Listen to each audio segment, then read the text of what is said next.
together growing in faith, changing communities. My dear brothers and sisters, today I would like us to reflect on the Gospel of John chapter 10, verses 1 to 10. There are a few things that I think are quite important for us to tease out in this reflection. The first one, see, Jesus says, "Truly, truly, I say to you, that he who does not enter the sheepfold by the door, but climbs in by another way, that person is a thief and a robber." And so there are two elements here for me. The first one is Jesus, same as God, they live within the constraint of order. God can never be found in chaos. The first action of God, if you go to the book of Genesis chapter 1, the world was in a chaos, and God put order into the world. uNkulunkulu akazwani nesiphithiphithi.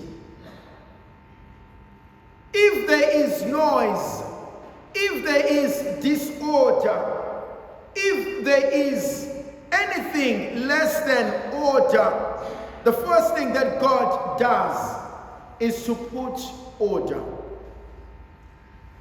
It could be order within my life, in my family, in the society itself. Because where there is disorder, where there is chaos, we are most likely to lose ourselves. And so Jesus makes it clear, unless you come through the door, you cannot climb and claim to belong here. That gives me a second concept of who Jesus is. He is the door, the mediator. If you go to the Gospel of John, in chapter 14, Jesus says to Philip, "If you have seen me, you have seen the Father." If you go to the author, to the letter, to the Hebrews, Jesus is the reflection of God. He is the mirror of God. So what you see Jesus does, it's what God does. He sits with sinners. He opens the eyes of the blind. He allows the paralytic to walk.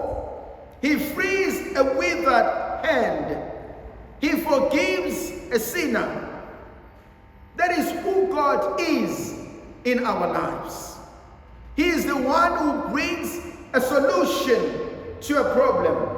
He is the one who brings sight to the blind. He is the one who allows the lame to walk. That is who God is in our life.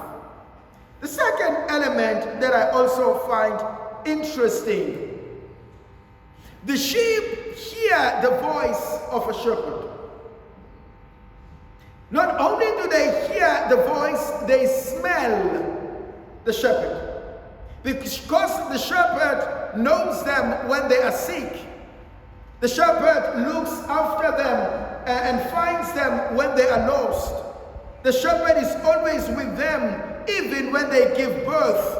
The shepherd is with them even when they are dying. He doesn't only know the sheep when the sheep gives him wool or food, but he knows the sheep even when the sheep needs him. That is who God is for us. God knows everything about us. He knows things that we don't even know about ourselves. God remains faithful as a great part of our own lives. Then there is a third element for me. He knows. The word to know in Hebrew is yada.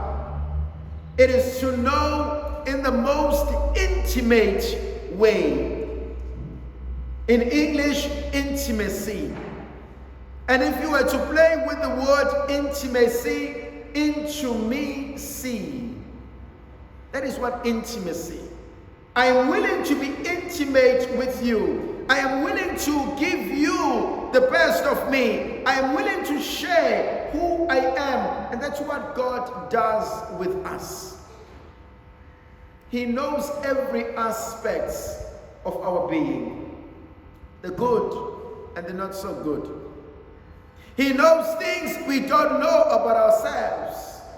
He knows things that we need.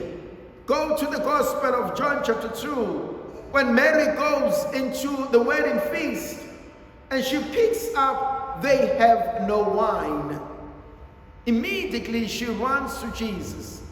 And so God is able to know what will happen to us 20 years from now. He is able to fix the problem that will only emerge 5 years from now. Go to the Gospel of Luke when he says to Peter, the devil is looking out for you, but do not worry, I have prayed for you. That is what the Good Shepherd is all about. Then there is a fifth element for me. He leads us because we listen to his voice. There are 2 points there for me. The first one is that God leads us and yet he journeys with us. He doesn't have to nudge us from the back. Now, if you go to Palestine, you go to Jerusalem, this is what the shepherd does. The shepherd never shepherds from the back. He always shepherds from the front. And there are 2 elements that are involved there. The first one, he trusts that his smell has rubbed off to the sheep. That the sheep will follow him because of the voice, but because of the smell. St. Paul says something actually powerful. He says to the church, look at me, imitate me as I imitate Christ.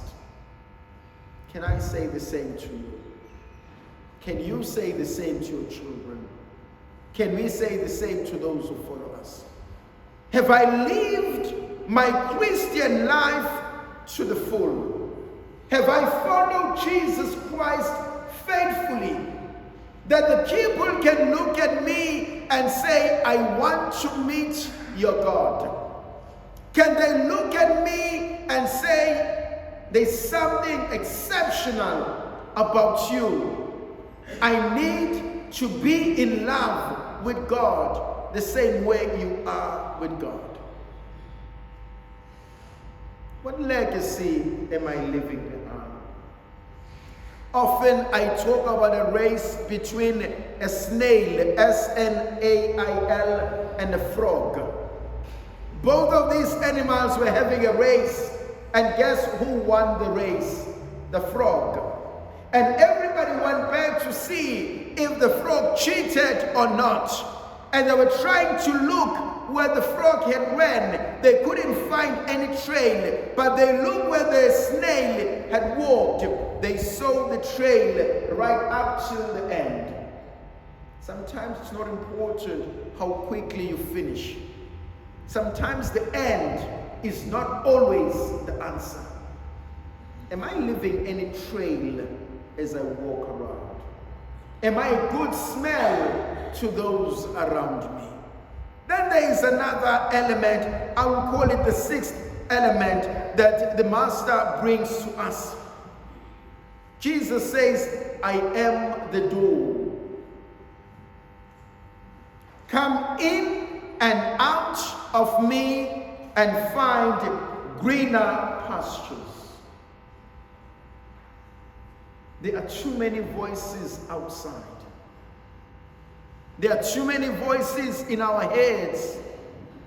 There are too many voices on the television. There are too many voices in social media. Too many voices in our families that sometimes we do not listen to the voice of God. I would like to leave you with a suggestion. Every day, take 5 minutes of your time and meditate. 5 minutes of your time. Switch off from everything. The radio, the social media, the television, every other thing. And 5 minutes of your time will change your life as you do it every day. Why? It will give you time to shut down and to be open to God. Has God stopped speaking to his people? No. We have not stopped to listen to God. May the Virgin Mother of God continue to be with us, to protect, to bless, and to guide us. The Father, the Son, and the Holy Spirit. Amen.